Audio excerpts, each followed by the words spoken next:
Alright guys, welcome to your 15th computer networking tutorial, and in this video we're going to be going over the last topology. Now, I say this is the last topology because it's called a mesh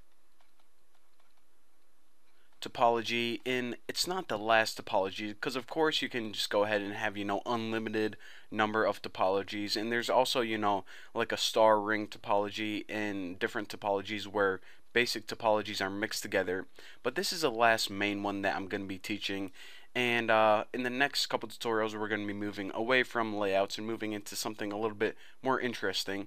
But for now I want to go over this topology. Let's say that we have let me just draw like 5 PCs or something. A PC here, a PC there, a PC everywhere. PC, and it doesn't matter if these are desktop PCs or laptops or anything like that. And you actually need more than you need 3 or more for this mesh topology to work out, but this is basically what it is. It's a topology where every single node is connected to every other node. So this, let me just draw it real quick. Let's see what else. This would be connected to this to this, and of course, so I think if I draw it like this, then this blue thing is of course Ethernet, and as you can see, every single computer in this network is connected to every single other computer. For example, if you look at this one is connected to this, and this. So it's very clear to see exactly what a mesh topology is. So now let's go ahead and take a look at the good parts and also the drawbacks of this network. Now the good part is, let me go ahead and change my color to red.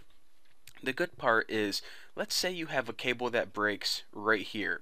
Well, since all of these PCs provide, or should I say are all connected, your data is provided an alternate route. So instead of the data going directly to this PC, if these two computers want to communicate, it could go to this PC and then go to this PC. So again, like I said, your data has an alternate route in case a cable breaks or a node goes down or anything like that, and that's kind of cool because it has built-in protection.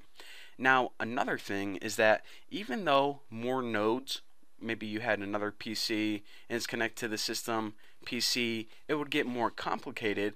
It's actually beneficial for some reason, and that is because the more nodes equal more communication paths. So let's say that, I don't know, this cable went out right here, and also this PC went out right here, so the data couldn't go from here, probably easier if I draw it like this, from here to here.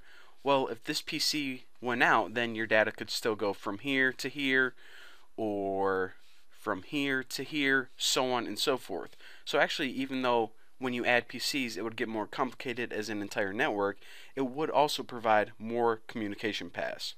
Now those are some good things, but let's go ahead and talk about some bad things. As you can see, there is lots of cable in here. Here, here. And whenever you have lots of cable, that means that this is going to cost a lot of money.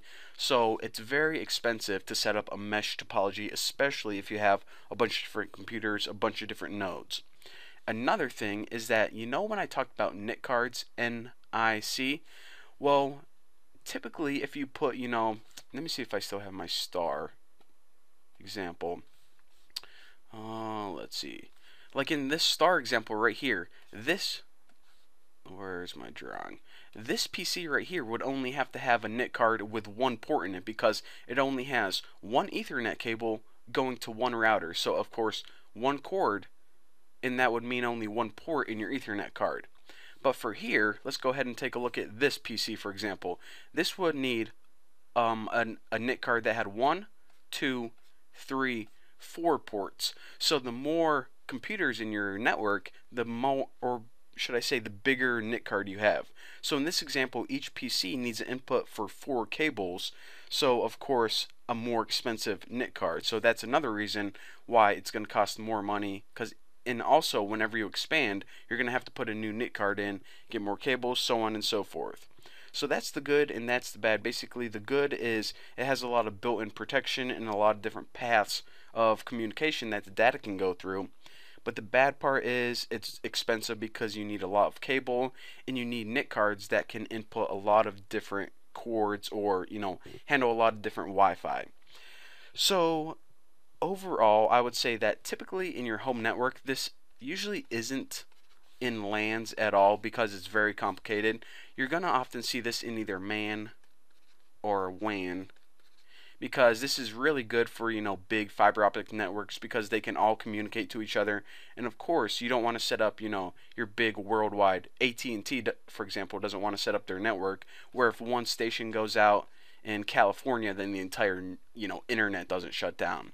So that's why they have a lot of different, checks and balances, because of course with big worldwide networks it's a lot safer. And also in worldwide networks, they wouldn't use Ethernet, they would use fiber optics, or these cables right here would be something that could handle a lot more data.